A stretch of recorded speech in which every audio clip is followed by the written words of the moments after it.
अस्सलाम वालेकुम dear students, hope all of you are fine and doing well. जी students, इसका हमने कल थ्योरम नंबर 5 पढ़ा था। आज हम इसका थ्योरम नंबर 6 पढ़ेंगे। Theorem number 1 12.1.6 the bisectors of the angles of a triangle are concurrent. पिछले थ्योरम में हमने 3 वाले थ्योरम में पढ़ा था कि ट्रायंगल के साइड्स के जो बाइसेक्टर्स हैं वो आपस में कंकरेंट हैं। ये हमने प्रूफ किया था। यहाँ पे हमने ये प्रूफ करना है कि जो ट्रायंगल के 3 एंगल्स हैं, एंगल ए, एंगल बी और एंगल सी, इसके इन तीनों एंगल्स के जो राइट बाइसेक्टर्स हैं क्या वो आपस में कंकरेंट हैं, ये प्रूफ करेंगे। गिवन है triangle A B C. Triangle A B C हमें गिवन है एक ट्रायंगल। टू प्रूव में क्या करेंगे, the bisectors of angle A, angle B and angle C are concurrent. तीनों साइड जो तीनों एंगल्स के बाइसेक्टर्स हैं वो कंकरेंट हमने प्रूव करने हैं। कंस्ट्रक्शन है जी, draw the bisectors of angle B and angle C which intersect at point I. कह रहे हैं जो एंगल बी है ये वाला, इसका बाइसेक्टर ड्रॉ करें, और ये एंगल सी जो है इसके ऊपर एक हमने बाइसेक्टर ड्रॉ किया जो कि दोनों बाइसेक्टर्स आपस में एक पॉइंट आई पे, ये पॉइंट आई है, इस पॉइंट आई पे वो मीट कर रहे हैं।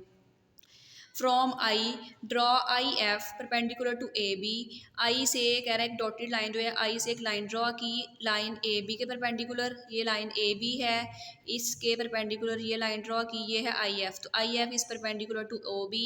सिमिलरली ये आई से एक लाइन ड्रॉ की, आई डी, जो कि परपेंडिकुलर है लाइन बी सी के, एंड इसी आई से आई ई लाइन ड्रॉ की जो कि परपेंडिकुलर है ए सी के या सी ए लाइन के। प्रूफ आ जाता है। प्रूफ में सबसे पहले है statement, I D is congruent to I F.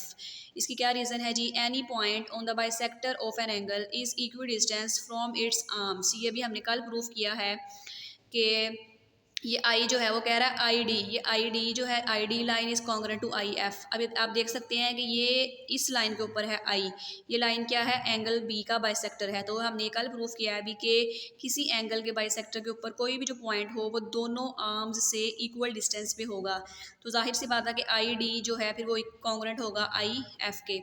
इसी तरह से ये एंगल सी जो है इसके बाइसेक्टर पे है ये पॉइंट आई। इसी तरह से हम कह सकते हैं कि I D is congruent to I E, I D is congruent to I E. इसी तरह से I E is congruent to I F. ये फिर ए वाला जो एंगल है, इसी तरह से आई ई जो आई एफ का अगर कॉन्ग्रेंट है तो हम कह सकते हैं so the point I is on the bisector of angle ए।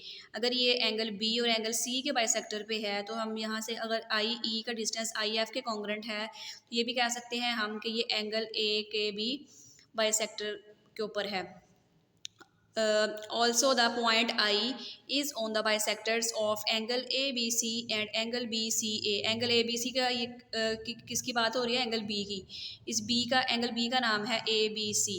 अभी हमने ऊपर भी बताया कि एंगल ABC और ये एंगल ACB जो है इन दोनों के राइट बाइसेक्टर के ऊपर है I।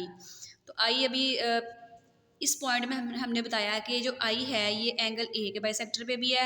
इस लाइन में हमने बताया कि एंगल आई जो है वो एंगल बी और एंगल सी के भी राइट बाइसेक्टर पे है। Thus the bisectors of angle A, angle B and angle C are concurrent at I. हम कह सकते हैं कि तीनों साइड्स के जो एंगल बाइसेक्टर्स हैं वो आपस में कंकरेंट हैं। किस पॉइंट पे, पॉइंट आई पे। तीनों साइड्स के जो बाइसेक्टर्स हैं वो पॉइंट आई पे मीट कर रहे हैं। From one and two, one और टू को हमने ज्वाइन करके बताया, इसकी रीज़न ये है। और ये वाली जो बात थी हमने कंस्ट्रक्शन में की थी, यही प्रूव करना था। हमारा जो थ्योरम प्रूव हो चुका है।